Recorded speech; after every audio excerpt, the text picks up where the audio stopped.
I got this weight on my shoulders, slowing me down. I don't know how it came about.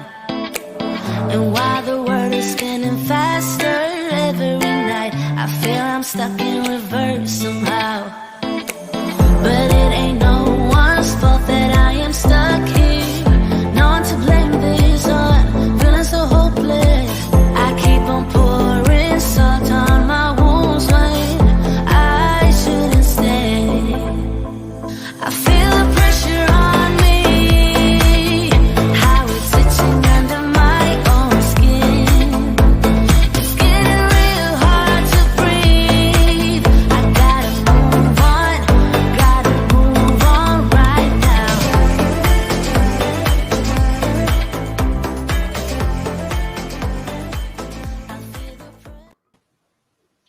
Hi guys, welcome to the show. Sorry, I was just having a little bit of a dance there, but yeah, thank you to let's bring our host. Thank you to Penny for doing that new countdown timer for us. I've got the wrong camera. There we go. Hi guys, I'm sorry about the wrong camera. Yeah, I was having a little bit of play around with countdown timers and things, and I came up for that one. So if you want to see probably the best countdown timer I've ever done, I have a show tonight, which I'm gonna debut. Even my co-host tonight doesn't know what's gonna happen, so you might see him come on the show going, or he might go, "Wow!" I don't know. So hello, what have you been up to? Not a lot, really. Not a lot. You always say not a lot, and then you find yourself in a position you could talk 2 hours about what you've done. I know. I couldn't believe the other day when I did my Sunday video, over an hour of just waffle. Yeah, that's why I like these little sessions like this. Danielle Boudreau's put that. I'll come to that in a bit, because you might not have been talking about the countdown timer. I've been moving things. I can see an absolute mess behind me. I'm still. Oh, right. Okay. Right. I'll get to the chat in a bit. Yeah, Anyway. So I'm reading the chat before we're bringing the chat in, and I'm responding to the chat while we're talking about what we're talking about now. Yeah, I completely forgot what we were saying now. That is me. Yeah. Let's have a rewind. What were we just talking about? You were asking about what I've done with my week, and I said Yeah. a lot, and Yeah. No, that's what I love about these little sessions. I have absolutely no idea what we're going to be saying in 5 minutes, and that's just how the show's going to go. Right, so let's get to the chat, if that's okay with you. Yeah. So Gold Star Award goes to Diamond Painting with Nicole M for the first comment. She says hi. Then we have Build with Adrian twice. He likes, as you see, he's a bit of a channel flicker. He's one of these people like my mum should sit there with Sky TV going through every single channel going, there's nothing on. Because that's what my mum, and we'd be like, we've got 100 channels. How can there be nothing on? So Daniel Boudreau says, good morning, everyone. Hi. And then good afternoon to the hostess. Mark's Mod says, hello, ladies and everyone. Hello there. Mike Teds, hello to Mike Teds. He says hello. And Daniel Boudreau says that's scary. And I just clicked what she meant. Co-host not sure what they're walking into. Yeah. No, I think he'll love it. So in the evening, I do. Sorry, I just realised I've got super glue on my light pad. Oh well. Tonight we're going to be doing Build the Route Master, which is obviously a 60s vehicle. So I've made the countdown timer a little bit 60s. Just it's good. I like it. Yeah. So no, it's just fun things we're doing. My own channel. I hope you don't mind me talking about my individual channel. No. I'm just doing a few little changes. I like to try and step things up just a little bit. Otherwise, you know, things go a bit stale and stagnant, don't they? So just try and put new and interesting things in. So yeah, things are going to be changing from about November, and I'm and then by the time those changes come, because I'm still making my videos in advance until I catch up with my part works. So knowing me, by the time those videos are released, I'll have already come up with the next new idea. So who knows? Right. So what have you been up to craft wise? I have finished the custom for Fleetwood J, his dog Gypsy, and it's gone in the post today. Right. So that I've started another Tigger cross stitch. Okay. So what issue are you up to on the cross stitch, and is it still as interesting? Sorry, say that again. What issue are you up to with the cross stitch, and is it still interesting? I've only had up to issue 2. Right. Still waiting. I actually rung Hachette the other day. Spoke to a lovely lady in customer service, really kind and. Sorry, did you say kind and nice with Hachette customer services? Yes. Wow. I was asking her, I said, obviously supply and demand and stuff like that. She says, to be honest, I have got no idea when people's magazines and subscriptions will be going out. Just to be brutally honest, she was really, yeah, honest. And do you know what I keep saying to them, I would rather you are honest and give me bad news than keep telling me what you think I want to hear. Yeah. Because if you tell me, oh, it'll be with you in 2 weeks, and in 2 weeks' time they haven't processed, I'm now twice as angry. Yeah. But I've had 2 weeks of brewing. If you say to me, one of the things I'm getting an awful lot is we've got staff shortages because of COVID. Okay, that's bad news, but that's understandable, and you've explained it to me, so now I understand.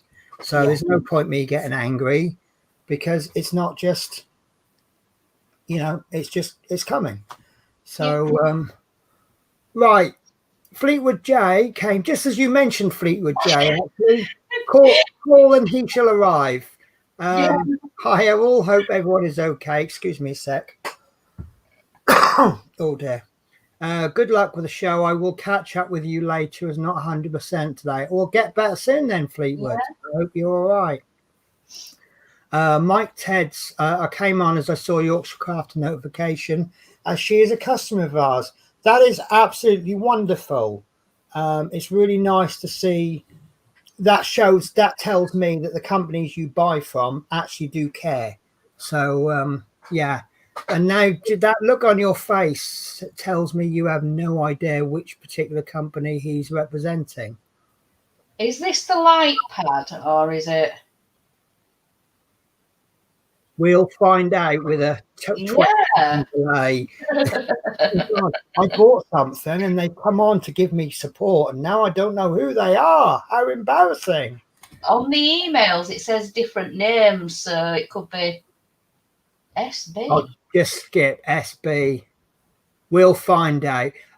Mike, would you like, I don't know if you can, would you like to give us a URL of who you are? Obviously, if you're prepared to support us, we're more than happy to support you. Yeah. The only thing is, it depends. I don't know if Yorkshire Crafters settings will allow URLs, but if you just want to type like the name without the .com and the double or whatever, we'll get you a mention somehow. Yeah. Right, Matthew Boreham. Hello all. I have a second COVID test tomorrow. Either of you been tested yet? Not for me. They don't seem to want to give you a COVID test unless you're showing like three Smith Speeds. Hello, Smith Speeds. Hi, I'm a customer too. Yeah, I did. You know what? It was quite funny, the experience I had. Yeah, they are absolutely lovely. Definitely, I would recommend them. The service is good. But I bought what was it? Something I bought. It was a diamond painting, and it took ages. And then there was something else I bought that didn't come, and they'd said, "Oh, it's taking a long time." I think it was Smith's Beads that sent me a picture of Royal Mail sorting office. Now, I've done courier work, and I've seen what the cages can look like at Christmas. And trust me, this picture of Royal Mail sorting office made the Christmas pictures look like a Sunday afternoon. It was horrendous. But you know, there were. I mean, I think postal systems got sorted out now. But yeah, as for the COVID tests, they don't seem to be giving COVID tests out unless you're showing like enough symptoms. And one of the fights we're having as bus drivers is to have tests, because the amount of contact we have with customers. But to be fair, if we should have COVID tests, there's probably other companies that should have COVID tests as well. Doctors and nurses, they're always going to be number one, aren't they? Because by the nature of their job, they are coming into contact with people who are likely to have COVID. I did have a bit of a scary moment. I had a woman got on my bus and she had no mask on, and I don't query it, because if you get someone with no mask and you say, should you have a mask on, they will either tell you the truth and say that they're exempt, or they will lie to you and say they're exempt. Yeah. And you can't challenge them. And I'm exempt from wearing a mask, so I don't. And on double that, I don't have to wear a mask when I'm driving a bus, because obviously it inhibits my ability to drive. But this woman, she gets on the bus, no mask. I'm quite new to the route, so I don't know all of the place. She says, I want to go to this particular road. And she shows me a letter, which has got, it's an NHS letter. She's been booked in for a COVID test.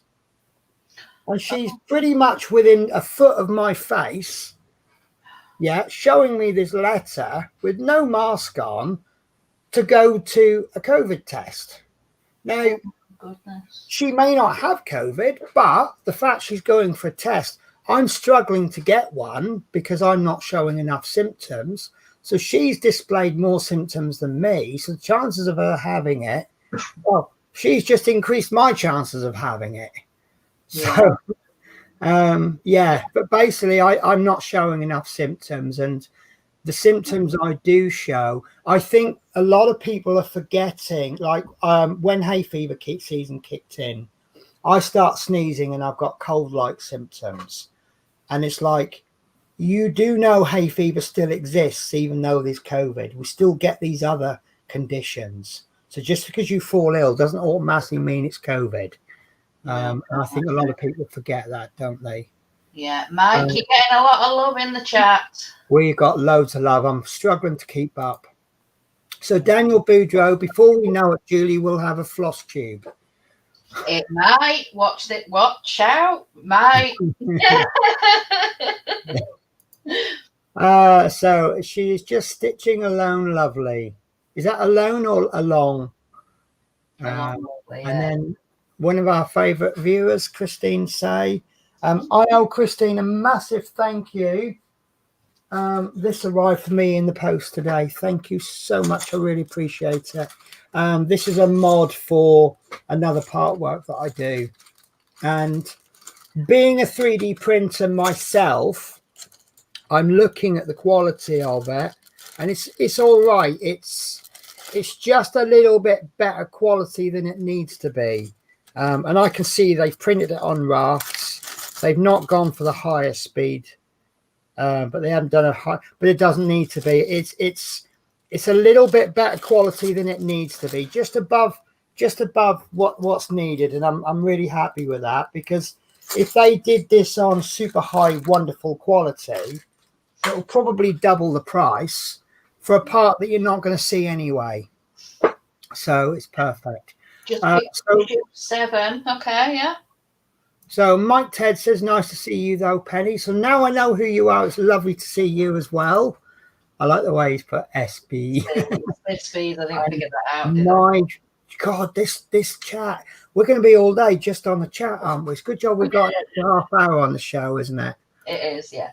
But Lazy's Craft says, "Hey, I like your avatar. That's very cute.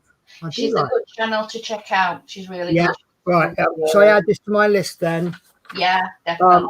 I will look in my. I was talking to Christy the other day, and she was saying that I'm struggling. I've got all these new drawers, and I can't find anything, even though I've got the drawers because it's obviously new.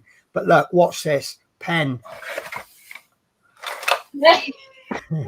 So after I chatted with her, I put labels, right? So ready, files.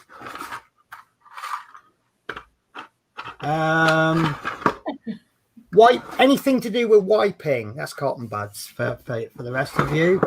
My drills, my wires, and the one thing I haven't labeled for a very good reason. Let's see if I can find them. Chocolate bars. Yeah. Because I figure if also, and I've piled rubbish up by the other one as well. I've currently got 4 drawers of chocolate and biscuits. But I figure if I label them, I'll catch the label and I'll go, oh, chocolate, and I'll eat. Whereas if I don't label them, I'll actually have to think about chocolate before I look for it. Yeah. So let me write this down then. But Lazy's Crafts. But Lazy's Crafts. Yeah. Lovely. So Mark's Mod says Smith's Beads. Mike Ted says Smith's Beads, and then Mike Ted says hello.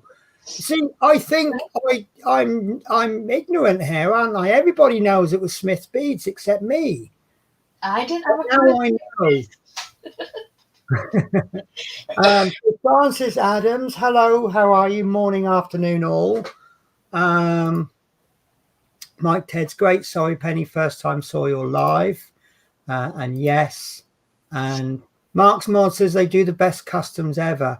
I have never ordered a custom. I'm looking into making my own, and once I've made my own, then I'll probably get a custom made of the custom that I've made, so that I can do a comparison, and then I can decide for the money and the work and the time it takes. Is it worth making your own customs? I've worked on one of them before. Yeah. Got another one. And then the one that I've just worked on for Fleetwood, for Jason, he's from Smith's Beads. Yeah. I suspect the answer is you might as well buy a custom for the hassle that you have to go through making them. I've looked into a new printer. I've found some canvas inkjet paper, but obviously you either have to make a custom the size of your paper, or you got to find a way of sticking them together. And the biggest printer I can find for a reasonable amount of money is an A3 size printer, which is about the minimum size I will do. That'll give you something like a 25 by 35, 30 by 30 by 30, 30 by 40, somewhere around about that size. Yeah. So obviously if you want a custom like 100 by 100, what you're going to have to do is print off lots and lots of different smaller ones and then place them all together, which I don't think, if you're going to put it into a frame, I don't think will be a problem, because the ugly bits are going to get hidden up by the back of the frame and stuff. But again, by the time now, Smith's Beads sells. I've got to be careful what I say here. Smith's Beads sells beads by the 200, and the service is very good, very brilliant. Apps cannot fault them. So, whereas I bought a Chinese diamond painting once, and there was a one color missing. Now, by the time I obviously they'll send me the beads for free, but we're talking weeks and weeks and weeks. For the price that you pay with Smith's Beads and the time it takes to come, I would just go, sod that, I'll buy them. rather than waiting 2 or 3 weeks. However, if you're making a custom that requires 10,000 of a particular bit, a color, and you've got 40 colors, then I would prefer the Banggood method. Taking into account that you will probably lose 10% of your drills through poor quality. So small amounts of beads, I would go to Smith's Beads. Large quantities, I would get from Banggood. I hope you don't mind me saying that. I'm not saying don't buy from you. Yeah, so that's another factor. If you go to someone who does a custom, you do get all the beads and everything with them, don't you? Yeah. The drills. Yeah. So, and how long does a custom take? Couple of weeks? Yeah, roughly from when you order, yeah. So you can go down that channel, give them your picture, they make a custom for you, 2 weeks later, there it is. Or you can go through all the sitting at your computer, planning it, printing it all out, get the paper. You need a special printer you don't need a special printer, you need to make it worthwhile. You want a larger printer. You got to you got to work out how many beads drills you want, order them, and then you can finally, about 3 or 4 weeks later, you can finally sit down and do it. So my hypothesis is that you're better off buying a custom from a company that does customs. But I like doing things where you say, right, this is what I think will happen, but let's go for it. I am planning this challenge of let's make our own Mod Podge for cheaper. So I've got PVA glue, I've got Mod Podge, I've got Mod Podge glitter. I'm looking at getting some resin, and I'm going to get a diamond painting, and I'm going to cut it into about 6 or 8, and I'm going to do each section in a different way, and then we can compare them all. And then hopefully my homemade Mod Podge will come out best. But again, when you factor in hassle factor, that's always a thing, isn't it? Yeah. So Mike says there wasn't any room to walk around. Yeah, that was with regards to the Royal Mail. It was. I have never seen anything like it. Never. But Lazy's Crafts, how are you? Good. Very good. Yeah, I hope you are too. So Christine says, Mike, I would recommend you to anyone. Great service. So Great. Yeah. Are we on our way to perhaps a small sponsorship deal? You know, maybe if we were supplied a small diamond painting to do on stream, and in exchange we put the Smith's Beads logo at the top there, or no, I'm just drop big hints there. Mike says, thank you, Christine. Hi, Christine, thank you. But Lazy Crafts, I'm curious, haven't heard from Smith's Beads yet. Are you a diamond painting? Right, okay, let's do them a favor, because they are nice to us and they're honest. Again, it's the honesty thing, isn't it? Yeah, definitely. They gave me bad news in the past, but they did it in a way that I understand. So I'm going to assume this is okay, Mike, because we're not opinioning. Right, so this is the Smith's Beads website. The URL is smithsbeads.co.uk. So let me .co.uk, and they don't just do diamond painting stuff. So we have you have a list of best-selling stuff there. You have an account, and you can log on with the account. So 5D diamond painting. So we've got painting kits. So I'm going to pick one at random that just happens to be a dolphin. And at the moment they're out of stock. I think this is the situation with a lot of things, isn't it? It's not. Yeah, they're selling, but they're not able to get the stocks in. Yeah. Right, let's see. There we go. Right, so you've got this tiger. You've got the You got a choice of sizes. Obviously, at the moment, we've only got one in stock. So £16.50 for a 50 by 40. I would not argue with that price myself. I think that's quite a reasonable price. And obviously, you'll get all the things you get with diamond paintings. They do other stuff as well, storage, pony beads as clips, but they've got blank canvas printed. Oh, this is new. I keep forgetting what HAED is. It's HAED, isn't it? You work from a printed chart rather than it being printed on the canvas.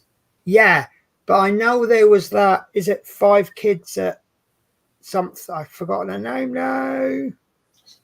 5 kids at 23, is it? She's doing a lot of.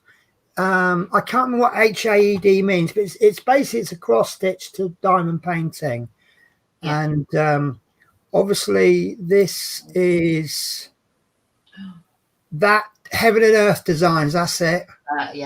So this is a Heaven and Earth design which has been converted to diamond painting. So you've got 105 by 80 centimeter design there with all the drills.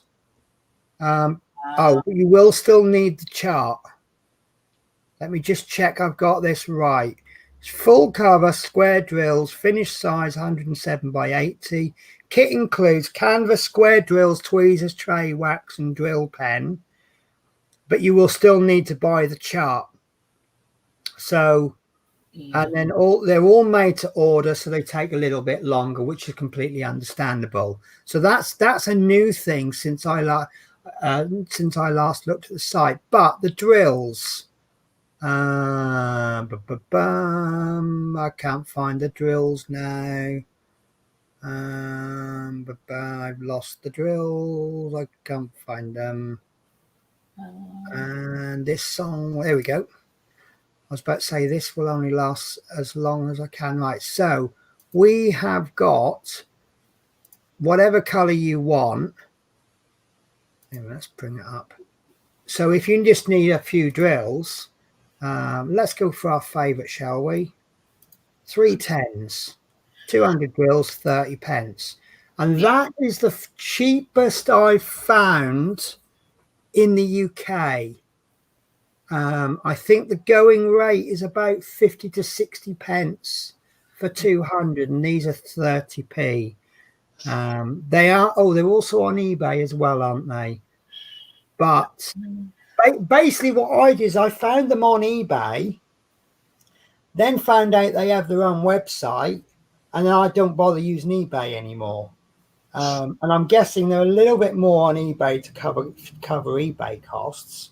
But obviously it's in my interest to skip eBay and save myself a few pennies. Yeah. I don't know if we're being naughty that. But yeah, that's basically in a nutshell Smith's beads. But they do other stuff as well. They even do loom bands. I have a little joke about loom bands. Hang on a minute. Yeah, the 90s just called. They want their loom bands back. No.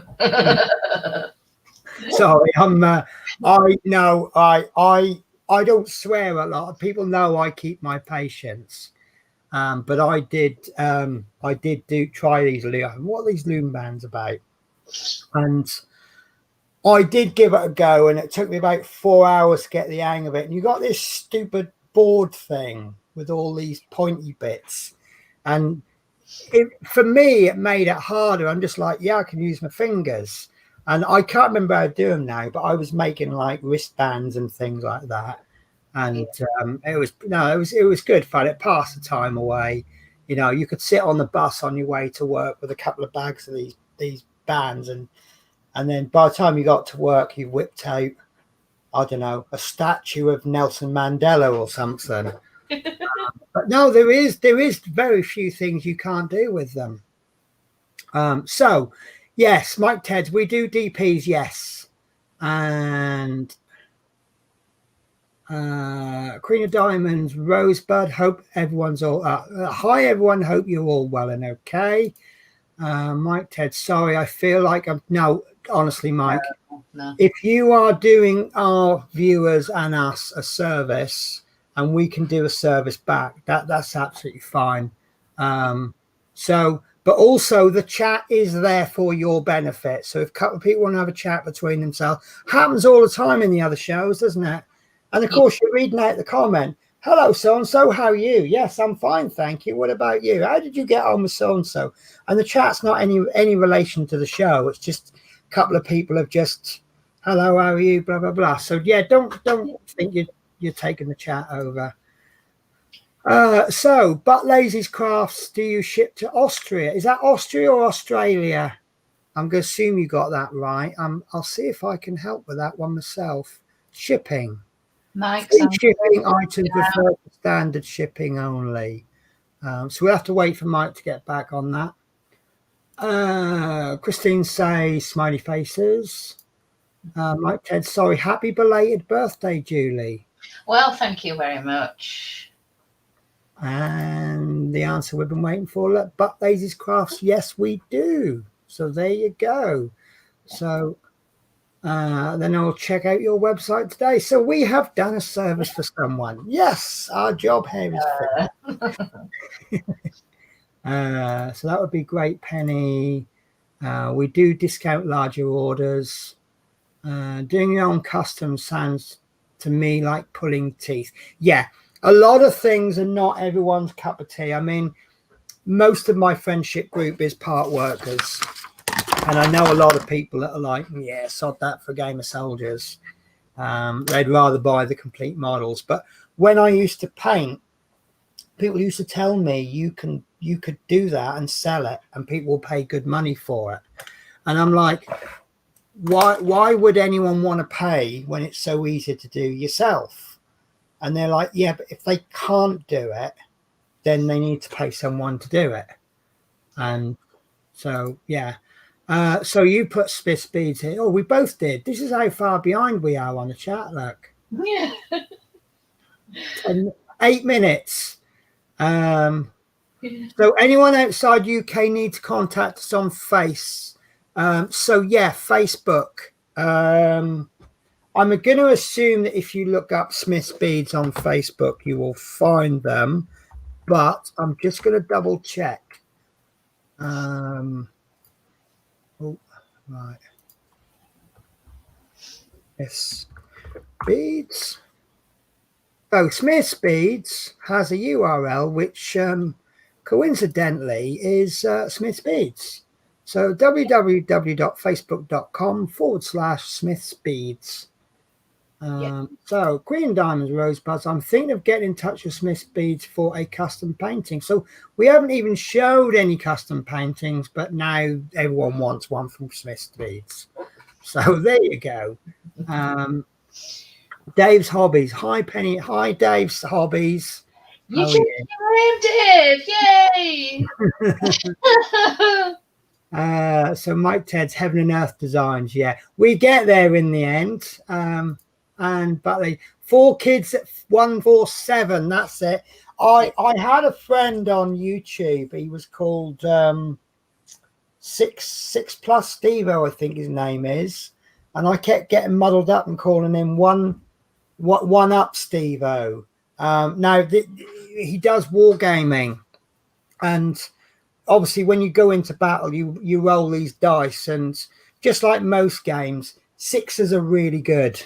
And 1s are very bad, and they're quite often a situation where if you get a little marker goes to attack something and you roll a double 1, which is the absolute worst you can roll, then your character dies because he's so bad. He's just and I think he's got an intro where he actually rolls a double 1. He goes, oh no, and I've just ended up calling him like 1 up Stevo or something like that.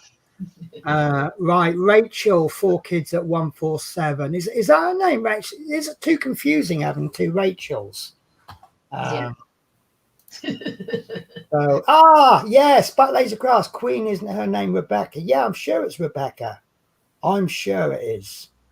So Kim Barnes, the drill quality is awesome too. Yes, That is why I said if I order drills from Banggood, I will order 10% more than I need. If I'm getting 200 drills from Smiths, I'm probably hoping for 190 good ones. You know, I'll have a tolerance, and I think that's being, if I said 10 bad ones out of 200, I'm probably being quite insulting to Smiths Beads, because you might probably only realistically get a couple. Right, you've done your custom from Smiths. How many? What was the drill quality like? Excellent. Yeah. Really, really good. Waste many? Sorry? Did you waste many? Hardly any. Yeah, I mean, obviously you're going to expect to waste some, because a mass-produced small item like that you will, but I think there were a couple with little bits of tabs or maybe an extra bit of plastic or something in the bag, but not many right. to think of at all. So there you go. Smiths Beads is the one to go. And Mike Ted, large orders of drills can be discounted. Just PM us on Facebook. I will do that when I order some. So Rosebud's but Lazy Crafts, yes, her name is Rebecca. We do catch up on that. Oh, do you know what? I can see the end of the chatting. Yeah. Loom bands was like a big thing here like 5 years ago, so I still have lots of them. Yeah, they're fun. They have their uses. I mean, it's not much of a fad in the same way as, say, fidget spinners, because they came and went really quickly, didn't they, fidget spinners? They did, yeah. But the bad thing for me was I got into 3D printing just after the fidget spinners went out of fashion, and I was doing projects that you need to put bearings in, and a lot of these projects were using the bearings that come out of fidget spinners.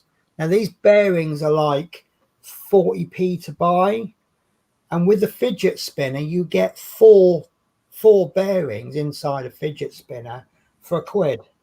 So if I'd have just picked up 3D printing maybe 6 months earlier, I would have just gone up to these fidget spinner sellers and just go, I'll have all the spinners you've got, and then get a hammer to them and smash all the plastic and pull all the bearings out. Right. Oh, but yeah, it was just a little bit too late for me. So Mike Ted says international order will need to PM us first on Facebook. I'm going to assume that's so that you can work out the price before getting them to commit to a sale, because there's nothing worse than buying something, paying for the product, and then they turn around and go, oh, we need another $150 from you for postage, and you're like, but the item only costs 20. So yeah. Right, I've seen Julie's custom, and I've seen Julie's diamond paintings from Smiths Beads. So should we do some diamond painting? Yes, let's change cameras and get going.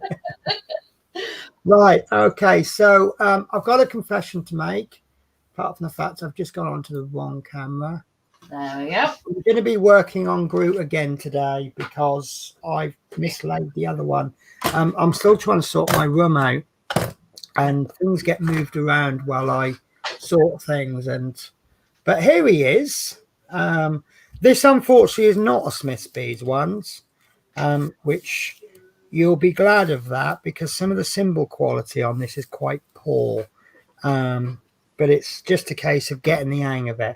Oh, I've got something to show you guys. I remember now. Can I steal the camera? Yeah, go for it. Right. So I ordered something such a long time ago. We'll have fun with this because I haven't got a clue how to work it. So I saw something on one of these Facebook ads. You know the Facebook ads where they advertise something, and even if they do actually send the item out to you, it's probably going to take 4 years. Yeah. But I ordered this. Right, when I ordered it, I thought it was an LED on the end of a pen. Okay. Which I thought was very useful looking. Yeah. Right. So I ordered it thinking, oh, that could be good. You could focus your light where that isn't what it is, but I'm thinking, oh, I could invent something here. So this is basically what it is. Is that bad lighting? No, that's good. We can see. Right. I'll tell you what, I'll turn the light pad off. There we go. Right. So it's basically this multi-placer thing. From what I can see, now you get some double-sided tape with it, which, as you can see, this is what happens when you buy things from China. So it's got a bit damaged in the post. And I think I'm not telling you facts here, because I really am making this up as I go along, I think. But yeah, I think you put this tape on, and then we get 2 trays with it, but I'll show you the second one later. And you pick up your drills with this, and then you can place all along like that, I think. Yeah, you can. Yeah. If you want to see it in action, go find Rachel Ray. She did. Oh, lovely. Because I ain't got a clue. But one thing I did. It's, to be honest with you, what I actually ordered. I'm not really. I mean, I don't have like this much of a line of the same color on anything, so it's not really any good to me in that sense. But it's the little extras they sent me that I thought were brilliant. You've got this, and it's not a multi-placer. It's a little, what do you call it? A little, yeah. And it comes in 3 sizes, which I quite like. But then this, I love this. So, as some of you will know, I have a tray that I've lost. Oh no. There we go. Right. So I love this tray. I just love the way it's got the little funnel on it. I don't particularly love the green ones, but where I pour them in quite fast, they all fly out the top. So I took another tray and I stuck it on upside down. So I've got this, and it's just, I got one of these trays, which you get for free anyway. And I've just chopped it there, and I've just placed it on there. Applied a bit of super glue, done a little bit of hack, and then that's basically what I've got. Just adapted it just to suit me a little bit more. But look what I got with this. Check that out. And it's got this little gate. So when you want to pull things back, and it's almost perfect, because when you got your diamonds in there, right, they're not going to fall out, which is brilliant. So obviously then when you want to pull them, you're going to have to take that off, because that hole there is a bit too small. But there is one slight issue, and that's there's nothing stopping that from sliding. So I'm going to make a little stopper on the end, like a little ledge. But isn't that a fantastic tray? It is. It's really good. That's huge. That is huge. Hugeness. So if you're doing a large area of one color, this tray is coming out. But you see, I'm making an absolute mess, as I always do anyway. But yeah, so I really like that tray. So I think that order was, for me, value for money, not because of the item that I ordered, but because of what they chucked into the order. So yeah. So I think we could put that down to getting lucky, really, can't we? Yeah.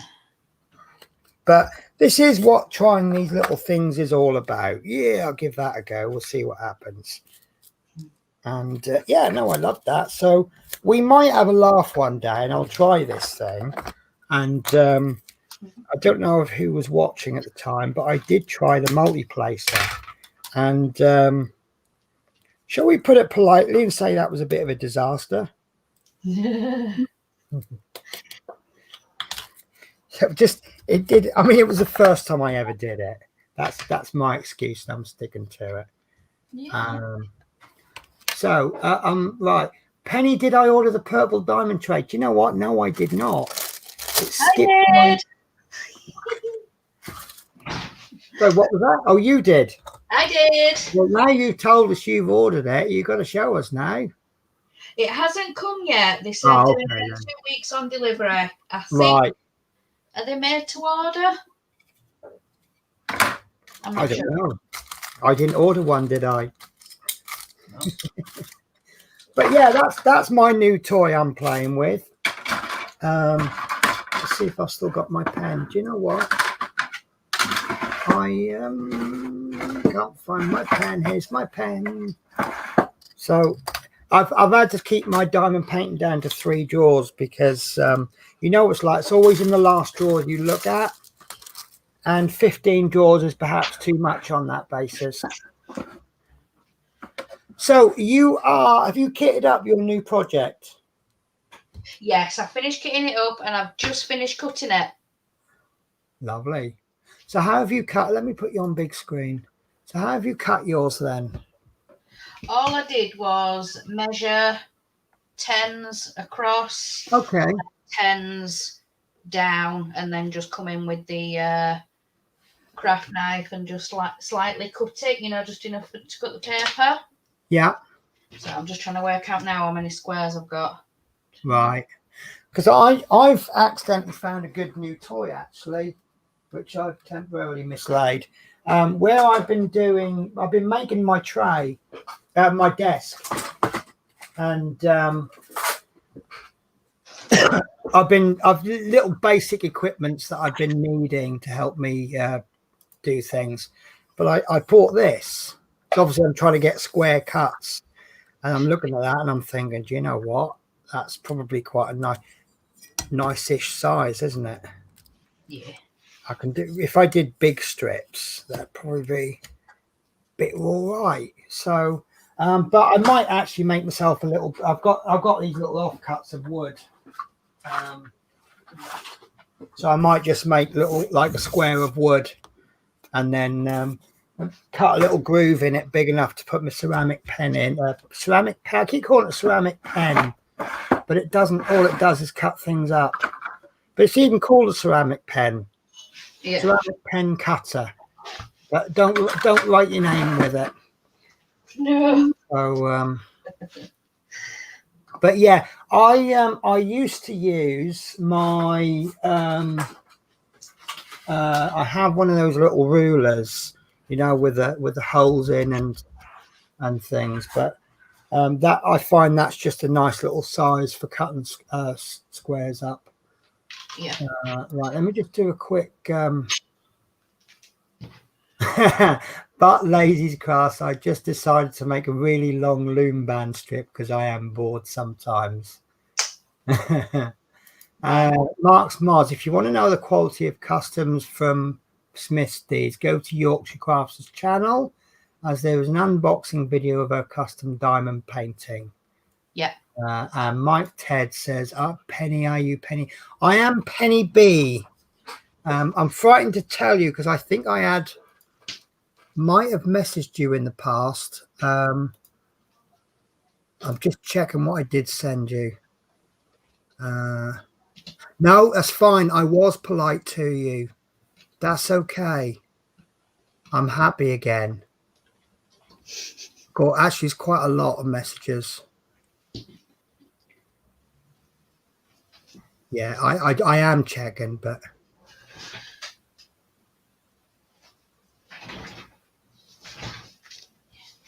yes, no, I was very polite.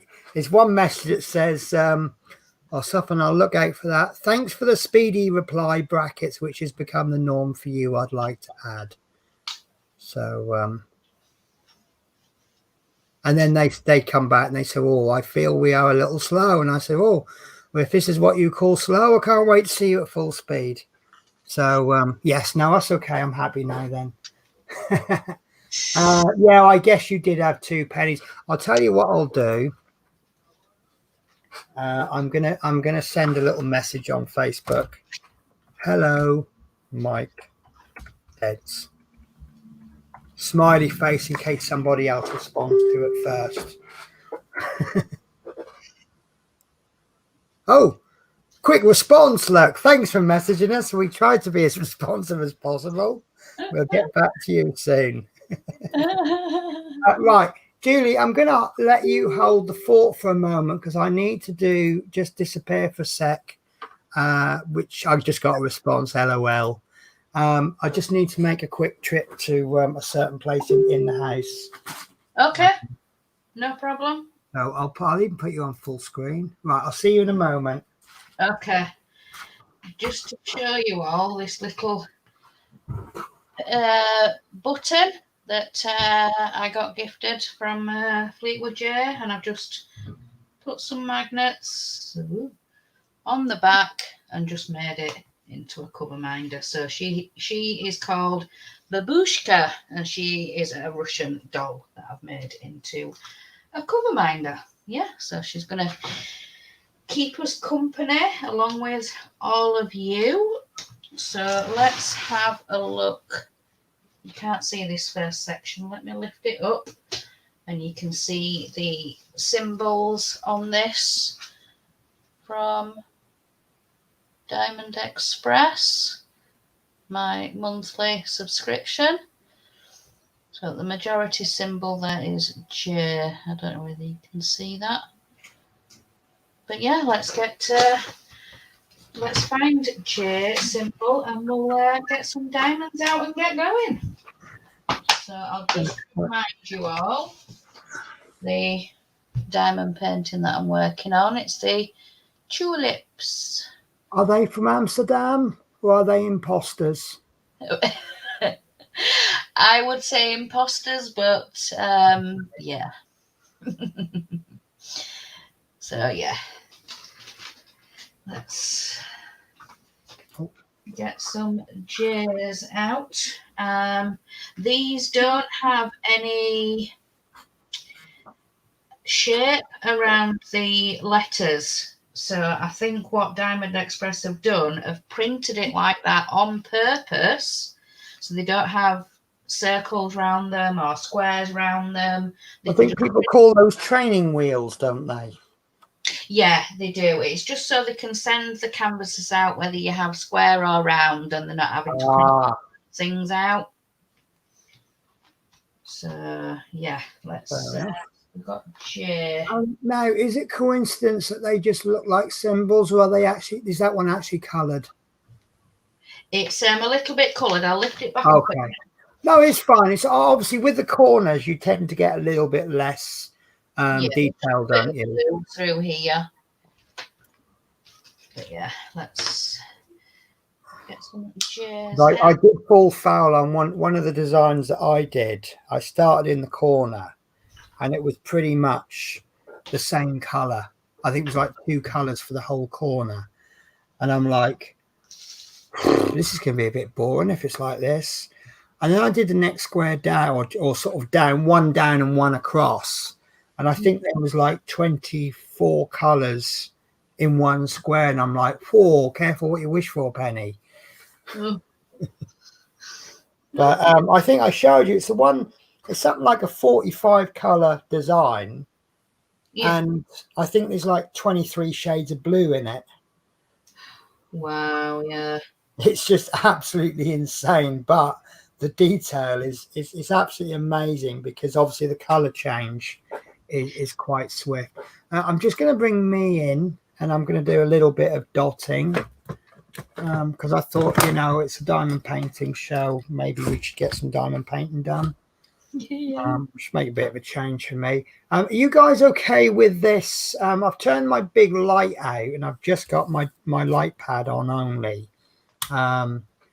It's obviously I can see which ones I've done and which ones I haven't. Are you guys okay with that? You will see my head bob down every now and again, because I'm struggling with the clarity of the images, and I've put my glasses into here we are. I did label it. That's okay.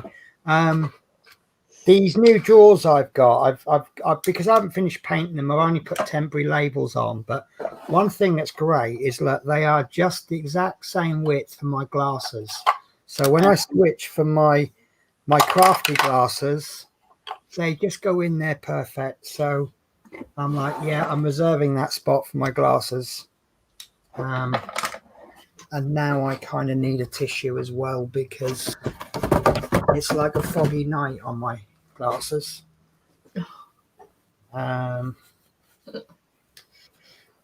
So I'll do a bit of a catch up on the chat as well, but I just currently have no glasses at all. Right. So Rosebud has several of the big trays. Daniel Boudreau says Mrs. Crocheting Coffee has a great video on the how-to of multi-places. I've said this before. I'm not sure if my opinion of multi-places is favourable. I kind of feel it's cheating. You know, you sit down to do a diamond painting to chill and relax. And then multi-placer sort of says to me, oh, but I want to get it done as quick as I can. Why? Do you not want to sit and chill and relax longer? Obviously, other people will have their viewpoints. And I'm not saying that they're wrong. I'm just saying that they're different from mine. So multi-placers, I give it a go. And it was a bit of a disaster, I know. But I'm not sure if it's for me. But I'll watch people do it. You know, I've seen people use them and they look like they're enjoying them. And if you enjoy using a multi-placer, then you carry on using it. That will make my husband very happy. What's that? He says when I use a multi-placer, it's cheating. Yeah, I mean that's my opinion. I'm assuming then that your opinion is different. Yeah, I like using a multi-placer. Yeah, and that's fine. Like I basically just said, is you're not wrong. You just different opinion from me. Yeah. Right. So Mike Ted says thank you. Got it. I have 2 pennies on Messenger. Daniel Boudreau, Julie, hold it to the camera. Your cover minder. Hang on a that minute. might have been while I was away. Yeah, hang on, let me. Let's get a nice big view then.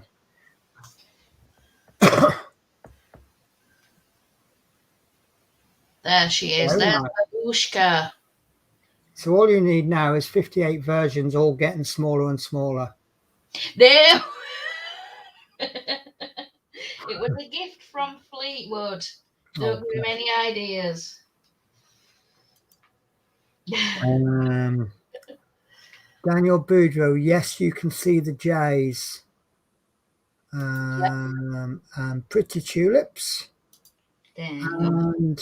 But Lazy Crafts, I'm colouring right now either way. I don't want to do colouring because I've got a horrible feeling I will like it and I will just get addicted to that as well, and everything else will get put on hold and I will get nothing done because I've still got 15 pages of my colouring book left. So I am a little bit scared to try it. Did you do an unboxing the other day about Lazy? They were you were doing a couple of colouring books? Sure, that was your video. A Halloween colouring book. But yeah.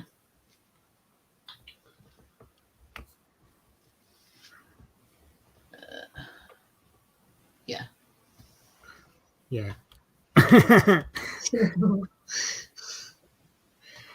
I think we just chatted our butts off there and we've just run it. Well, you know what these guys are like. We say a reasonable amount during the stream. As soon as we go, right guys, time to end the stream, that's when all the chat comes in. Isn't it just? It happened last week. Yeah. I swear they do it on purpose. God, I can't wait to get all this brown bit done. Yes, it was you, but Lazy, yes. Yeah, I unboxed a Halloween and a fall colouring book. So we were both went to show that comment. We did do it. Yeah. That happens a lot when you have two people on doing StreamYard with admin rights and you both go to do something, because a lot of times you get the button that'll say show. As soon as you click show, it changes to unshow. So of course, if someone's just beaten you to it by a millisecond, you've ended up hitting the unshow button. Yeah. Oh dear. So what's everybody else working on at the moment?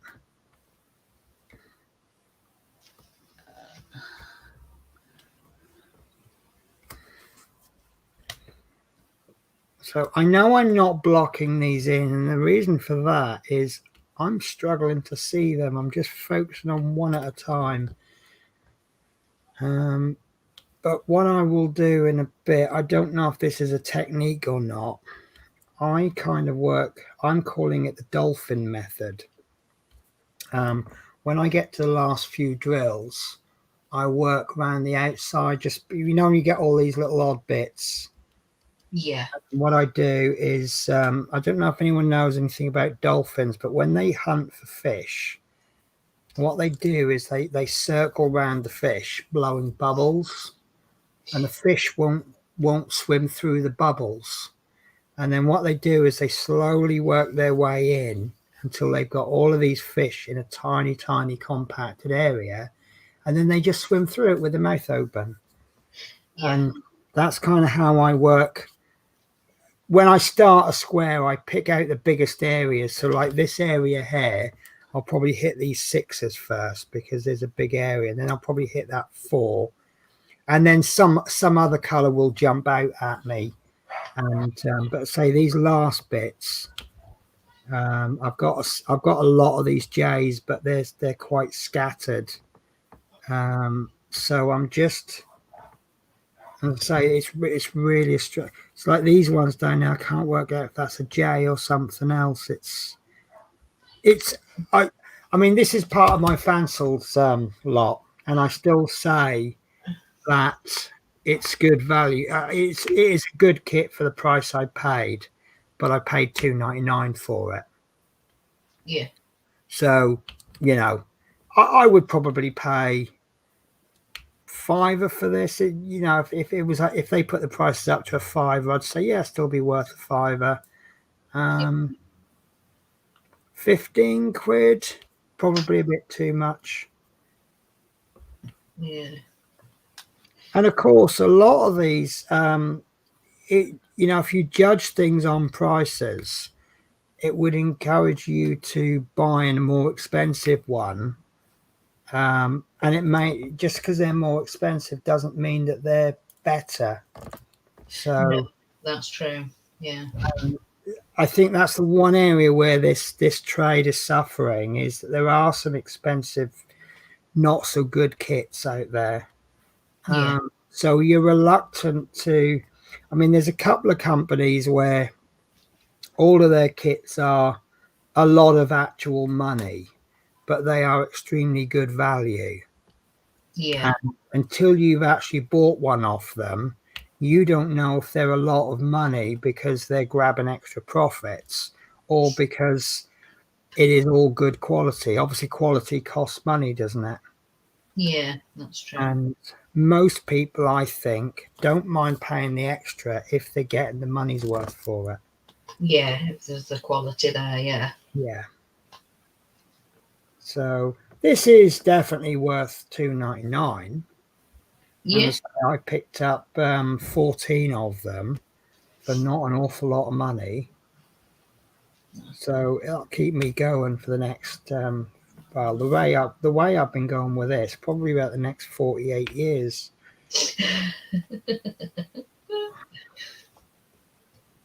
So this particular one, I'm trying to do a diamond painting video a month.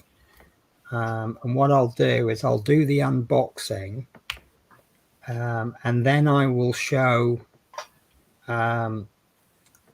little clips of me doing it, speeded up. I'm actually going to be doing like the whole square. I'll record myself doing it, then I speed the whole square up, and then I take maybe 5 seconds of this bit, 5 seconds of this, and then the whole lot of the last square, and then I do like a post review. And I can't remember where it originated from, but I've got a very nice, very clearly laid out review sheet, and there's 10 sections to it, and I rate each section out of 10, which then gives me a total of 100 points, which conveniently is a nice percentage rating. And obviously a lot of it's opinion, but I think it's a nice way to do it. Yeah, of course, yeah. I mean, the one that I did before, I was possibly, I don't know if I've got it to hand. It's a very nice, it's a wolf done with special drills. And I'd never done special drills before. And where I was probably a little bit unfair was the sizing. I've heard a lot of moans about the size. Let me just pull my camera up, and then I will see if I can find a ruler. I think I've got a ruler. No, that's too small. Right. So this is I think this is a 30 by 40. So you get your ruler out. You can't see because it's in the dark. Right. So this is 30 canvas size, and it is 40 canvas size. Now, some people see that as lying because the drill area isn't 40 by 40. I don't see that as lying, but if this was advertised as a 40 by 40, and you can see that the canvas isn't even 40, that is wrong, isn't it? Yeah. I would rather this was advertised as a 25 by 35, because that is the drill area. But I don't see them as lying if they call it a 30 by 40. It's like when you buy a Tupperware set. If you buy a 40-piece Tupperware set, you know you're getting 20 tubs, because the tub and the lid are classed as separate pieces, aren't they? Yes. And that's as dirty as calling this a 30 by 40, and it's just an established practice. But that special drill one, it was the entire canvas was much smaller than the advertised size, which it was. I think it was a 30 by 40, and it was actually 30 by 30 canvas size, and more like a 23 by 23 drill area, and then on top of that, it was only a partial.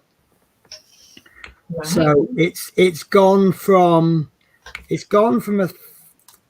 40 by 40 to complete the entire thing in half an hour.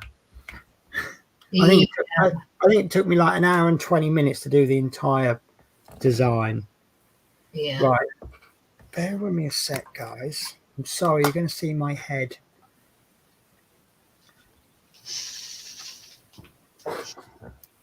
No, that didn't work. Right, those are definitely J's. I could bring out my evil scientist glasses. Yes, your homework. Do you remember? No. To find the frame for your magnifying. You know what? Right, was it this show that was mentioned in them? Right, I found them the other day. Yay! And then I lost them again. I actually asked in Sunday's show, and I think it was Danielle that replied saying, yes, she needs to find the frame. Yeah, right. Okay, I'm going to put everything on hold then. I'm going to find them. I know they're in this area. Yeah. Because, no, I got them out, and I tried to put them into one of the drawers. And, yeah. Do you know what? This is brilliant. You'll love this. because I couldn't fit them in the drawer, I hung them in a nice place, and I forgot where I hung them. Right. So yeah, guys, you're in for a treat, because I have found my mad scientist glasses. That's just what I call them. So obviously I do small crafts and things as well. And when you're painting extremely small detail, these are extremely handy. So I'm just setting them up. I'm not showing it. Oh, that's the small one. I didn't think I had a lens. I thought this was a 10 times magnification lens, but it's actually a 1, and I'm wondering why it's so thin. This is what I need. I need my mad scientist glasses to find my mad scientist glasses. So yeah, I feel like the Doc on Back to the Future with these on. So and I'm gonna put my head torch on as well, just to add to the effect. Right, are you ready for this? Yeah, go on. Okay. How cool are these? Yay! That's wrong with you. That's you. How cool are they? Yeah. Excellent. Yeah. So yeah. Nice. Right, I'm gonna have to just disappear for a sec, so I can hear the doorbell ringing. Okay. So I shall see you shortly. Well, probably not for me actually, but you know. The door always goes. Luckily, I've got my husband downstairs. He's answering the door to the engineer. We're having some boiler work done today. So yeah, he's. I think he's just arrived. Let's have a look. Oh, thank you, Danielle. Oh my God, that cover binder is so cute. Okay, that was amusing. So Yeah. the landlady. Oops. Go on. The landlady has sent her son down the shop, and then at some point in between him going to the shop and coming back, she locked the door, because we always have our doors locked, and she left the key in the door. So we couldn't get in because the key was blocking the door. Oh no. Right, where are we up to? Can you see? So Mike Ted, sorry, just had to go, missed the last 5 minutes. I hope you didn't miss the glasses, because I ain't putting them on again. Right, so last 5 minutes, 8 minutes to go with it. 8 minutes, yeah, with a delay. So yeah, I unboxed a Halloween and a full colouring book. Yeah. Daniel Boudreau, oh my God, that is too cute. Brackets cover minder. Yeah. Yeah, Daniel Boudreau has got the hang of. She writes a comment that's very, very relevant to what we're talking about at that precise second. By the time the comment comes through, and we've got round to picking up on the comments, we're like, what are you talking about? We ain't got a clue. So, but Lazy Crafts, I finished 1 page already in the Halloween book. Right now I'm working on one of the colouring books from the Belba family. Oh God, I really have fallen behind on the chat. Look, Daniel Boudreau, I'm working on grooming a poodle. That sounds interesting. Yeah. Oh yes, she's got a dog grooming company. Ah. I was asking her. See, I love dogs and I love animals. I'd love dogs more than cats, but I don't know if I could handle the grooming. Do you have standards for people to be a customer of yours? You know, I would imagine that you couldn't just do, you know, oh, we've got a really vicious dog that wants to eat people. I know, let's take it down to dog groomers. Yeah. I was asking her about finding her on Instagram, and she said it's her for a dog grooming or something. That's what she does on her Instagram. Yeah. Dazzling dog. Oh, I've forgotten now. That would probably explain the avatar. Yeah. Yeah, of a Yeah. dog print. Yeah, it's the same symbol on Instagram. Yeah, bit of a coincidence, that, isn't it? She deals with dogs, and she's got a dog print for an avatar. Who would have guessed it? Yeah. Right. Okay. Can't really put much money in for my crafts. I get 100. Yeah. Do you know what? I'm. Well, a lot of people are like that. I know people. This is why I personally, I like to try and break down the crafts. Sometimes you've got to put the money in when you start it, but then what you've put in, that will then last quite a while. I mean, I've just bought a couple of plastic kits which weren't really that cheap. And I'm not talking about the ships, Julie. But by the time I finished them, I probably would have spent 2 or 3 months on them at a cost of about 30 quid.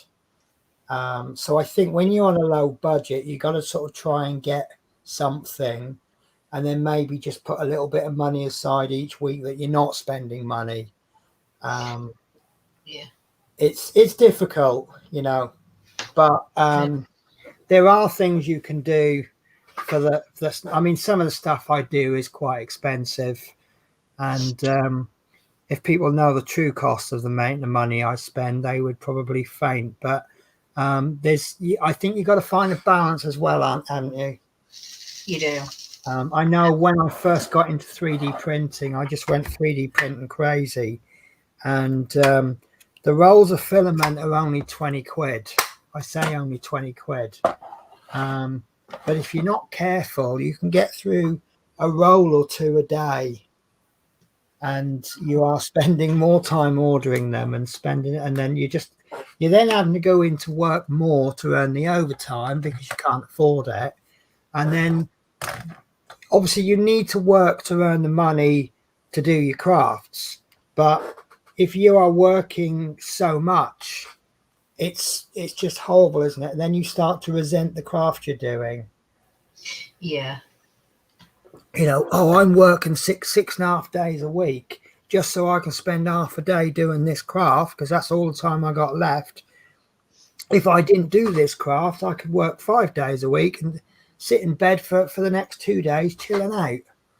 So like diamond paint and craft with orchid. Hi, sweeties, Penny not here today. You may have just caught me on the 2 times I had to just disappear. Once to go for a bit of a wee and once to answer the door. So I do apologize for that. Hello, sweetheart.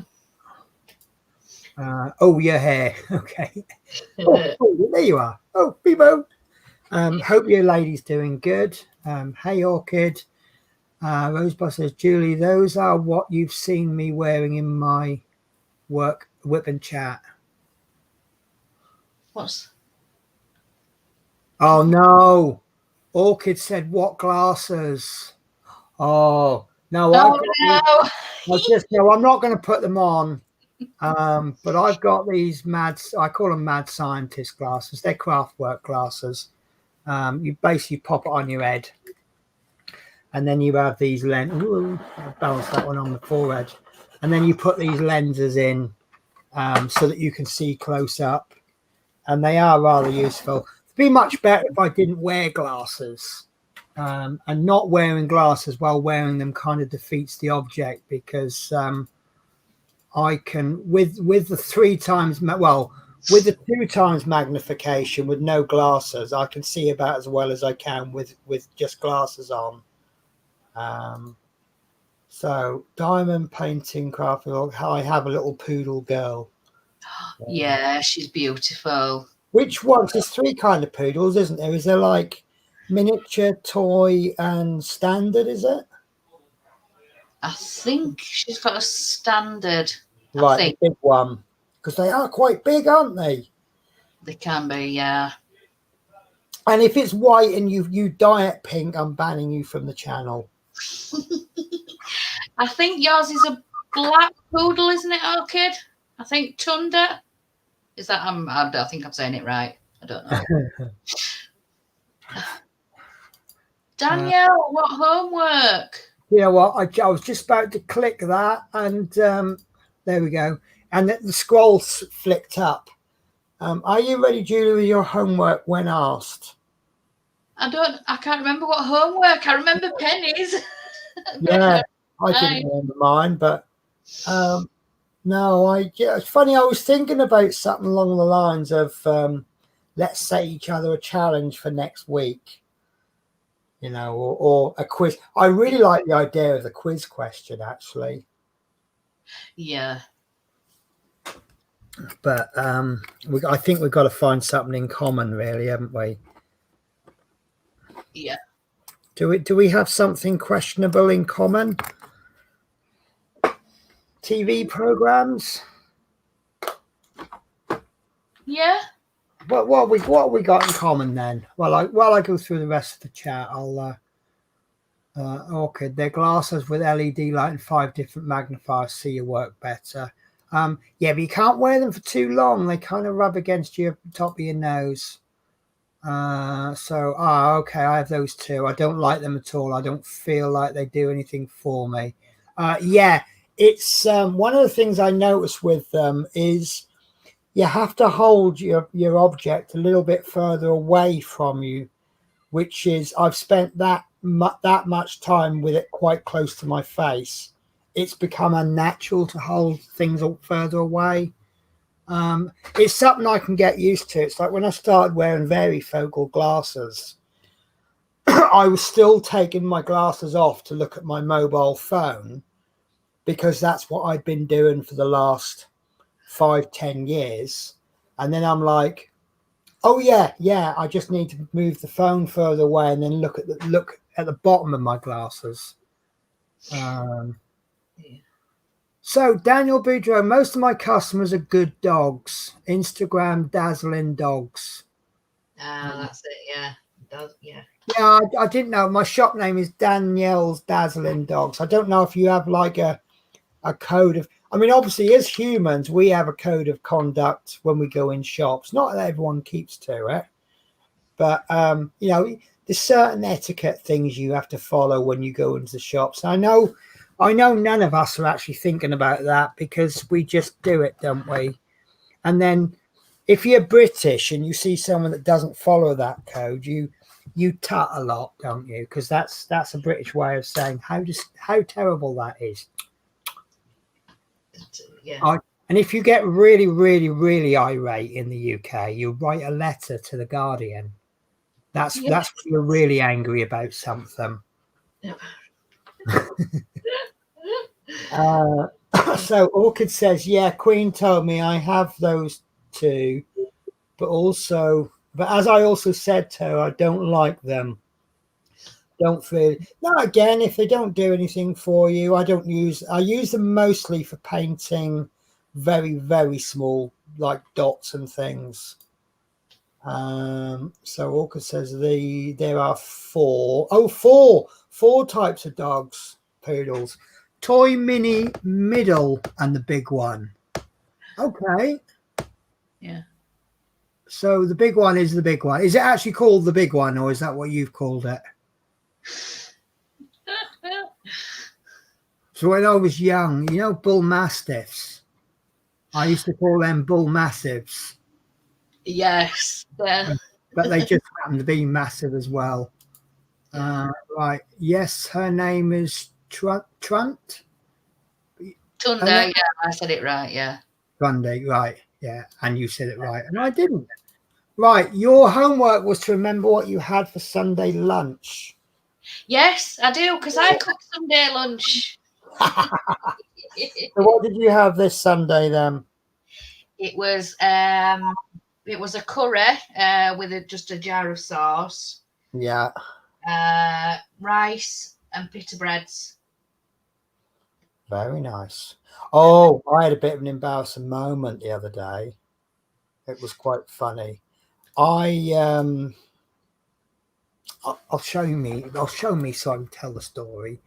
So where I work, a couple of doors down, there's a really nice shop. It's a bit of a convenience store, but they do a bit of hot food, and they do nice little things like they sell Rustler's burgers from the fridge, but then they also provide a microwave so you can heat it up. And they'll get like, the microwave meals they have in the fridge that, you buy like in the tubs. They'll put them in the warmer so you can come in and it's already warm for you. And most of the time when I go there, things have been in there for so long.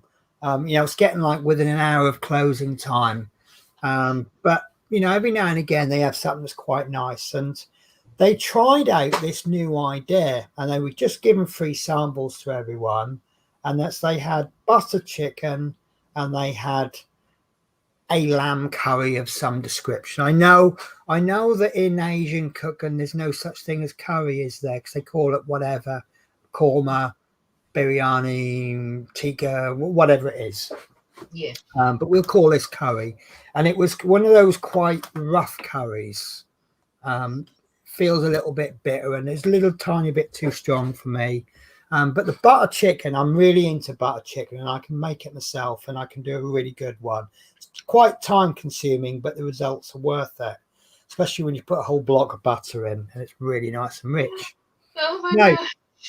Most of the food made and all the sandwiches is made by this guy's mother, and she's really good. And when you also consider she's vegetarian, she does really good stuff, actually. And you think, oh, not eating meat, she can't do meat things, but she does it really good. Now, obviously, I'd gone in, had this free sample, and they said, what did you think? I said, oh, it was all right.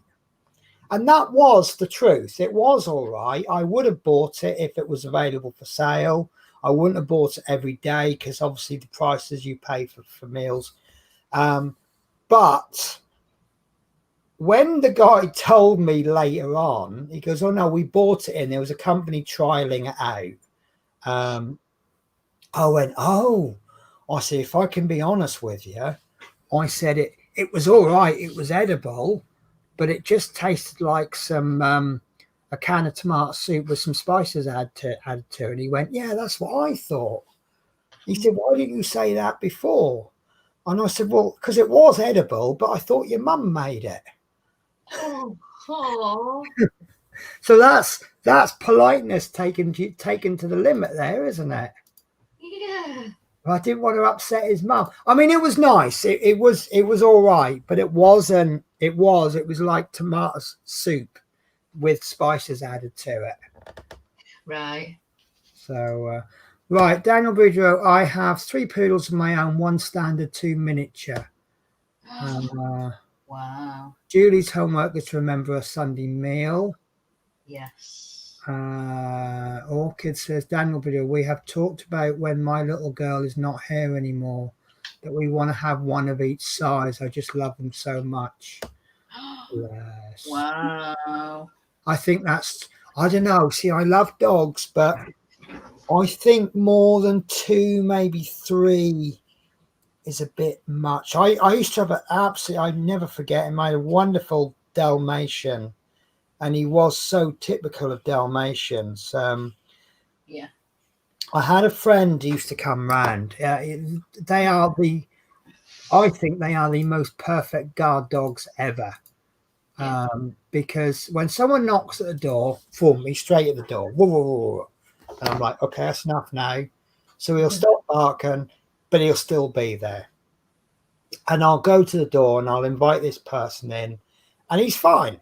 And he'll go and sit on his bed, and he's absolutely fine. Now, I used to have a friend come round. I might be upstairs in my room, and I say, oh, just come in. And so my friend would come in. But the Dalmatian would know him because he's been round loads of times. But because I haven't gone to the door and let him in, he will not leave his side. He will constantly be with him all the time until he leaves the house.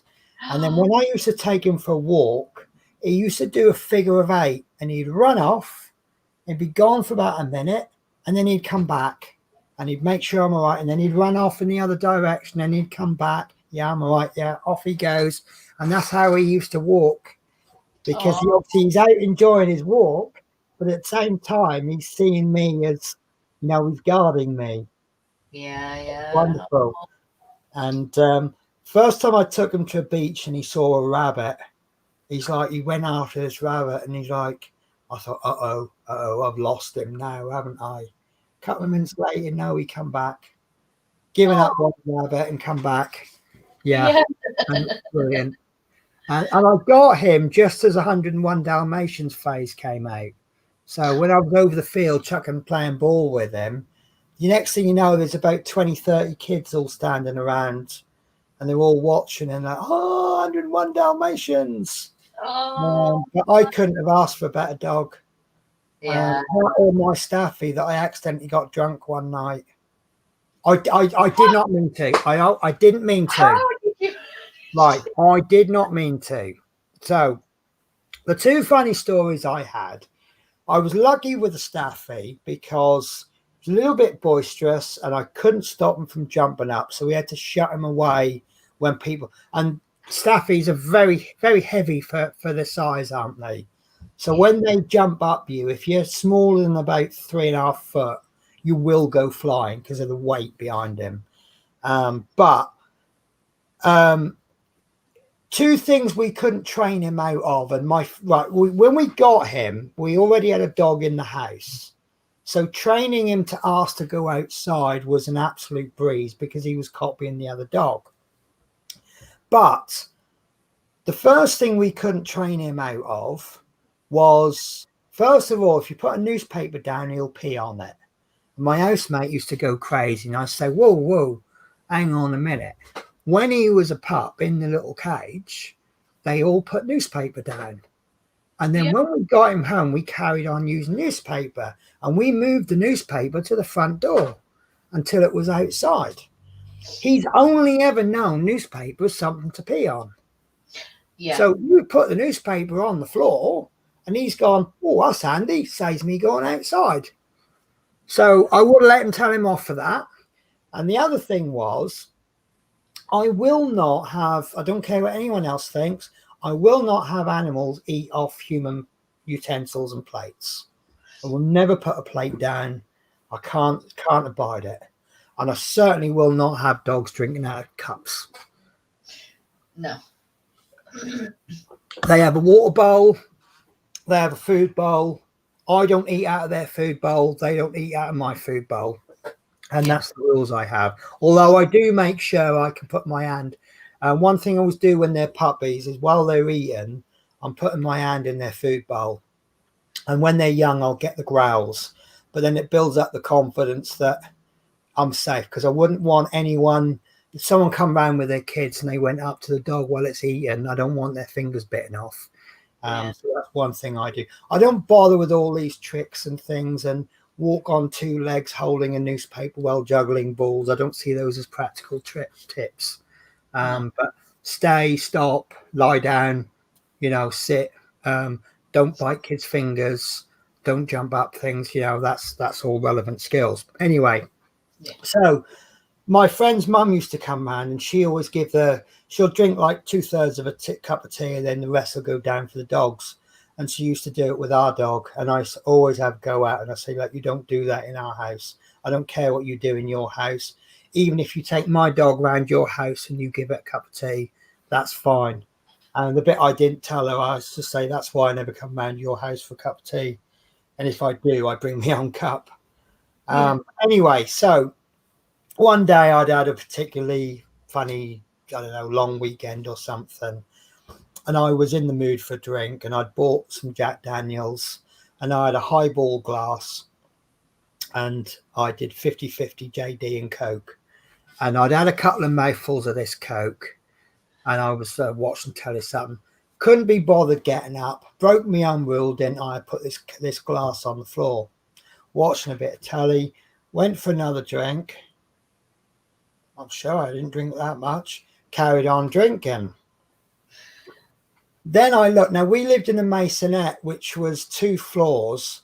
But because it was built on a house, it was like you had it like one half had sunk it. So you had 4 flights of stairs. and they're all like 6 steps. And I see the dog go up it was making a clunky noise going up the stairs. Like, normally when the dog go up the stairs, you don't notice it. But I noticed this, and I'm like, what the hell? And it's like he kicked the top stair or something. He went for a drink, and then he comes out, and he kind of, the first 2 stairs he manages all right. The next 2 stairs he's gone off to one side, and then he's gone off the other side.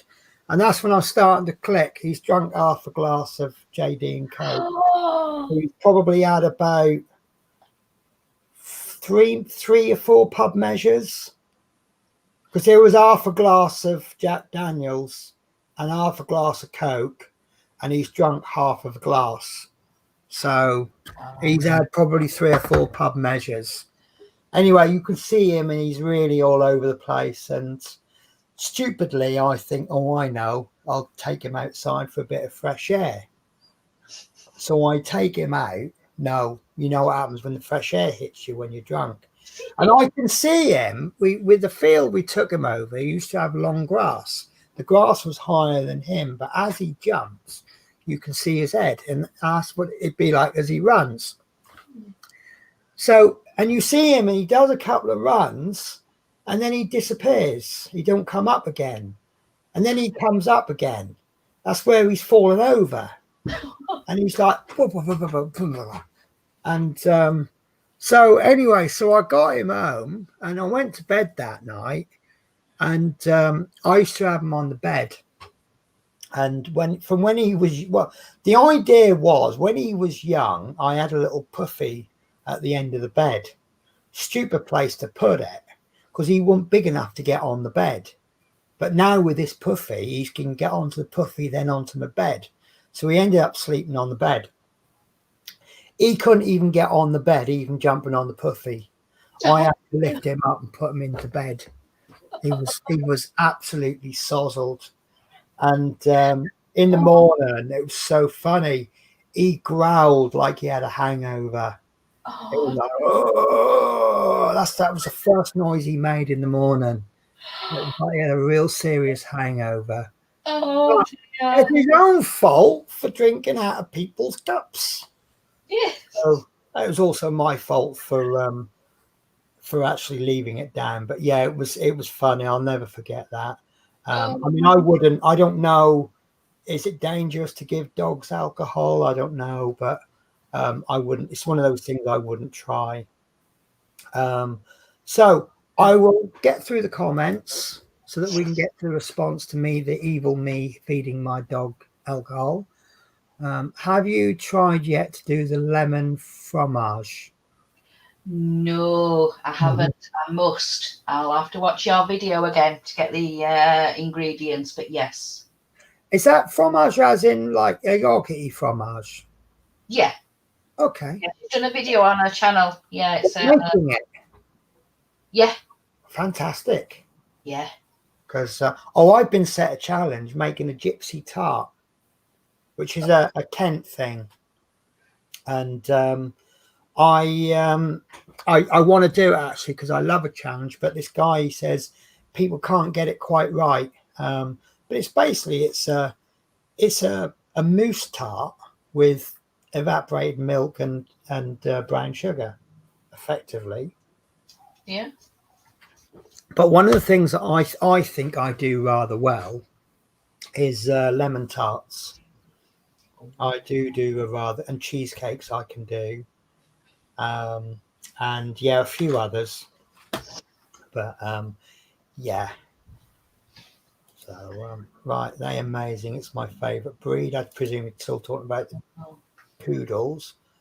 Me too, and good for us that have allergy. Oh, is that about the poodles? Are they? Because there is a couple of dogs that are allergy proof, aren't they? Yeah. I can't remember which ones, but I was quite amazed. There's a lot of dogs have these interesting.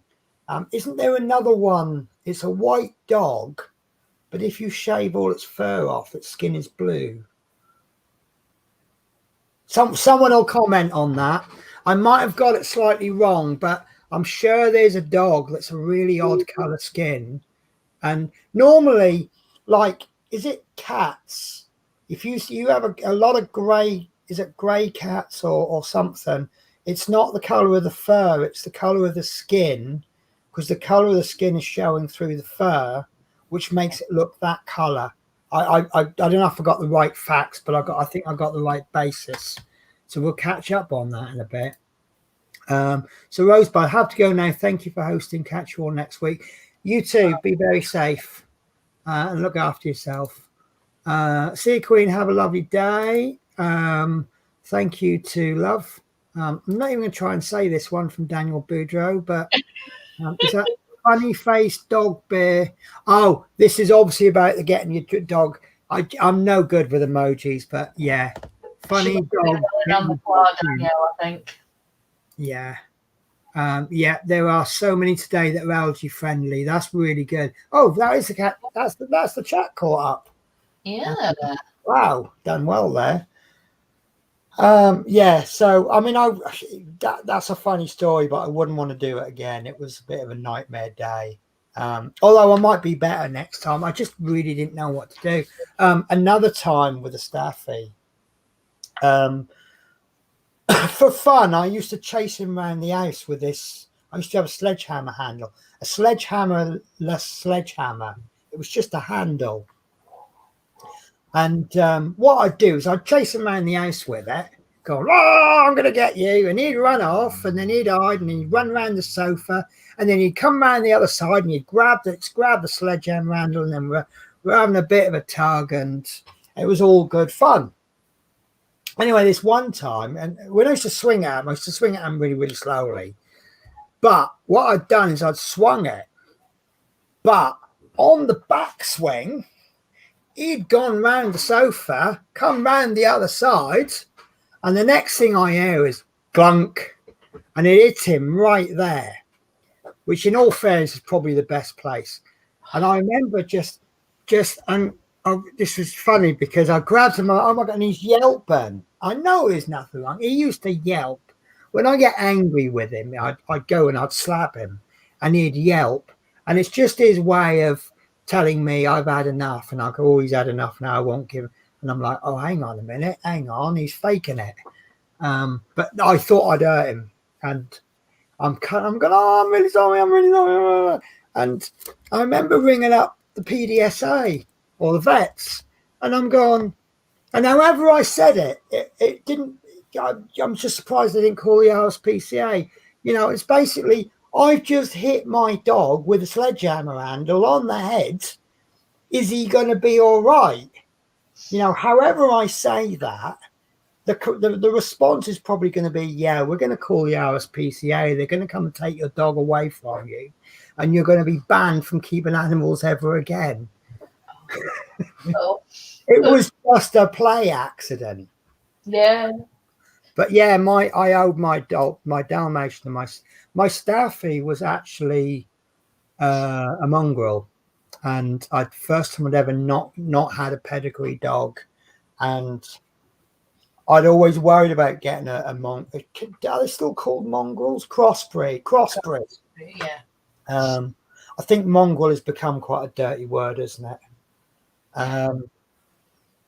Yeah, always worried about crossbreeds because you could get the best two traits of two breeds, or you could end up with the worst traits from each breed, or a mix. But I mean, he was a lovely. He was Staffy with black lab, and judging by the look of his teeth, I think there was a touch of Alsatian in there as well, which is obviously Alsatian and Staffy probably isn't a good combination because he's got a jaw. He's got teeth sharp like an Alsatian with a jawbone that can hang on for life. But he had this interesting curly bit just down the back of his spine that was very, very black lab. Very, you know, you get it's kind of so packed, it's kind of almost like foam, isn't it? Kind of like a water thing, like a water layer. Yeah. And that's basically, he was beautiful. He really was. But obviously I'd hoped for a Staffy with the mouth of a Labrador. but I think I got the mouth of a Labrador with the teeth of the Alsatian with the nuttiness of the Labrador. Yeah. But yeah, but he was lovely. He really was a lot. But I went through a very, very dark period in my life, very dark, and I was ready to just, I had enough. And I remember this dog just coming up to me. But imagine that's my knee, and he just went like that, and he looked at me like this, and I just sobbed. And yeah, I think it's fair to say I owe that Staffy my life.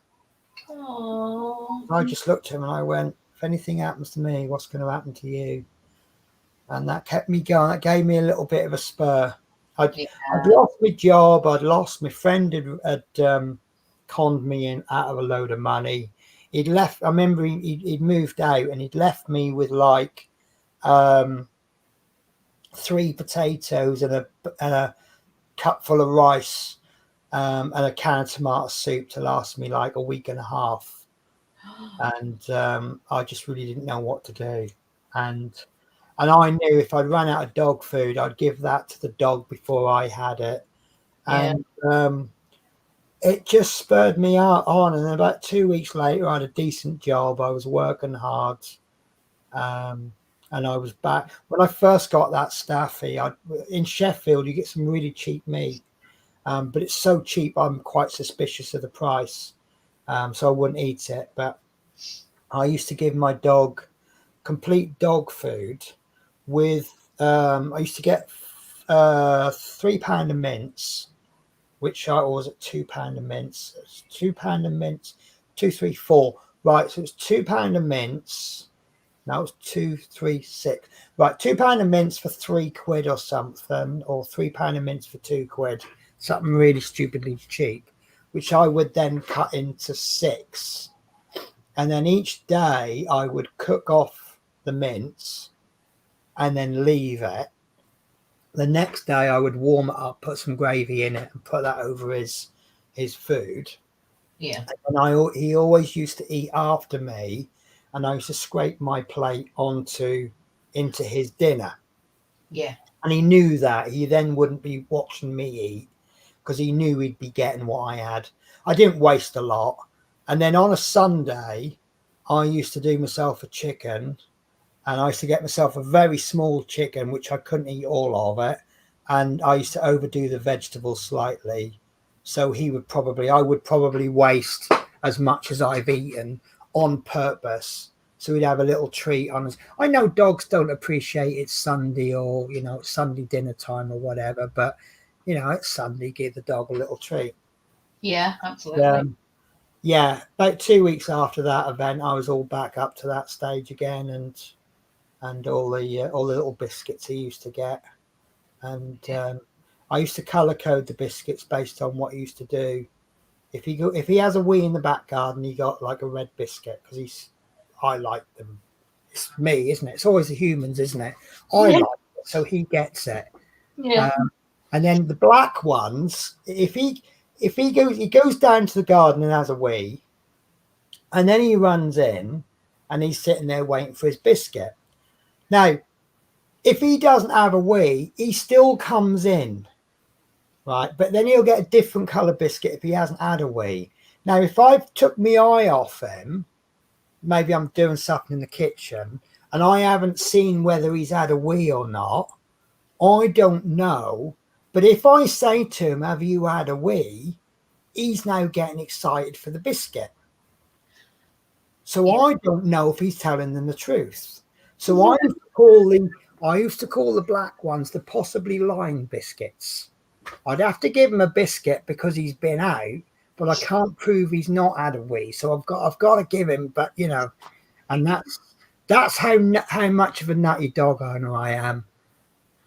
It's true. Yeah. And you've got a dog, haven't you? Do you find yourself holding in-depth conversations with him? Yes. Yeah.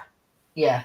You don't understand the words you're saying, but what should I do next? Should I do this? And it's the way they look at you, though. They can tilt their head, and it's he respond back as though he understands what you're saying. Yeah. So but yeah, and the best thing about dogs is they don't lie. No. You know, if you come home from work and your dog is hiding up from you, he doesn't like you. Yeah. There is no pretense, is there? If he's pleased to see, and I always have. It's a saying I heard on Facebook ages ago, which I thought was brilliant. You know, if you shut your partner in the boot, or shut your dog and your partner in the boot of a car for 4 hours, and you unlock the car, yeah, and they just, which one's the one who's pleased to see you? Yeah. Yeah. Never will the dog go, do you know what? I hate you now. You just locked me in the trunk of the car for 4 hours. Yeah.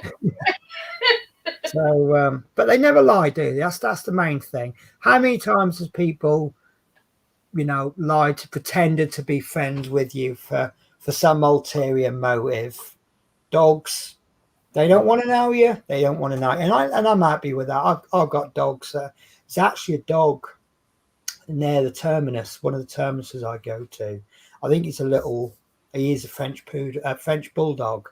So obviously I recognise the breed because Horlicks used to have one. And the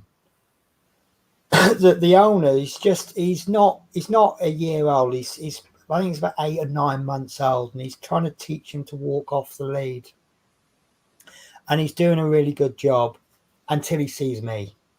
And I go, hello. And he's like, oh, and he jumps on the bus and his arm's like, come on, I'm trying to, go for a walk. But we just kind of got friends. I said, oh, is that a French bulldog? He went, yeah, people don't usually know about him. I said, no, I had a friend who had one. And, but he's lovely. He's you see him walking down the road, walking to heel, absolutely perfect, no lead, done a really good job there. And then I just go, hello. And the dog like, whoa, and jumps on the bus. Completely loses everything. But I do tell him, I say, that's a bit naughty. I said, really, you should look up at your owner and sort of say, is it okay? And when he says go, then you can go. Not just come straight on. I said, because one of these times I might be a stranger. And as soon as you jump on the bus, I'll shut the doors and whisk you away somewhere that you don't want to go. And that's the weird conversations we have with animals, isn't it? It is, yeah. And I know everybody who's watching this stream right now is going, yeah, that's me. Yeah. Right. So would you guys object to us finishing the stream now? I've got hardly anything. Well, actually, I've done all right. I've filled a little hole. We've done 2 hours, Penna. I know. So the idea was to do an hour and a half to 2 hours. Once we get to about an hour and a half, we look at winding it down. We've gossiped on about, this is what I said at the beginning of the show. I don't know what, if I would never have thought that I'd end up talking about dogs at the beginning of the show on a diamond painting show. Yeah. And oh dear. And we I think we've done quite a bit of good promotion for Smith Speeds as well, which is nice. It's nice when you get companies on as well, isn't it? Giving you a bit of support back. It is. I didn't know you'd subscribed to me though. Ah, there you go. Right. But this is the thing I think with Smith Speeds. I think they're not just a company that sells you things. I think they're a shop run by hobbyists, aren't they? Yeah. And I think that just makes a little bit of a difference. But also, not enough people appreciate word of mouth advertisement is extremely valuable. Yeah. If you do me a good service, I'll tell you about the good service. You'll tell other people. And, I mean, I try to never say these people are brilliant. I'll always say this is my experience. And I don't think anyone's had a bad experience with them. Anyway, we're sounding like we're creeping now, don't we? Love Smith Speeds. Oh, give us lots of freebies. Which I would never ask for. I will accept freebies, but I'll never ask for them. No, a couple of years ago, I did I've not really got a large enough channel to warrant big sponsorships and things, but when I used to do Twitch, I was getting involved with a company called War Colors, and it's It's literally, it's much bigger now, but it was literally some guy in Cyprus making these paints in his back shed or whatever. And they were really good, and there was a lot of passion went into it. And I did this birthday stream, and I bought some, they're like tank brushes. They're brushes, but they've got a bottle on the end. So you fill the bottle up so the brush never runs out of this wash. And I had a look at them, and I said, oh, can I order some? I'm going to give them away on my stream. And about a couple of weeks later, I remember saying that the order came, and I said, have you processed this order twice? I said, you given me twice as much? He went, no. He goes, I want you to review them and tell people about them. And during your 24-hour stream, I want you to use them as well as give them away. So I've given you the set that you've bought to give away, but I'm giving you a set as well, but just use them on the stream at some point and tell people what you think. And I did a couple of good little giveaways. I think Asset Drop had got involved. I'd given away an Asset Drop box. Now, I'd given away this Asset Drop box, and coincidentally, Asset Drop had run this competition on Facebook. If you share this post, your name will go into a hat, and you will win some bonus stuff that we are not selling. And the month after my stream, I won. Did I win, or was it a bit of a coincidence? So, but again, Asset Drop is another company that really cares about their hobby. It is a company, and any companies that are run by people that give a damn about the hobby, yeah, I'm on there. So, Daniel Boudreau, I don't know if you giving me a hint to end the stream. She's saying on way out. Right, okay. So, listen, I'm going to let Julie close the show because I can't go near that end broadcast button, can I? I keep cutting people off. You do. Also, guys, what did you think of my intro? I may have to change the music, but I discovered that track a few days ago, and like once every 2 or 3 years, you get a piece of music that just makes you stop. That's why I included it today. So, love to know your thoughts. Leave them in either my comments or Julie's comments. And thank you very much for watching, guys. It's not as hard as I thought it was going to be to do a 2-hour show. But then we can gabber on. We could probably do a 24-hour stream with no effort, couldn't we? But yeah, so thanks for your continued support. I really do appreciate it. And I will hand over to see if I can get this the right way. That way? Yes. Yeah. Really. So take care, guys. I'll see you next week. Yeah. Right, so thank you for joining us today, guys. And remember, in a world where you can be anything, be kind. Bye, guys. Bye.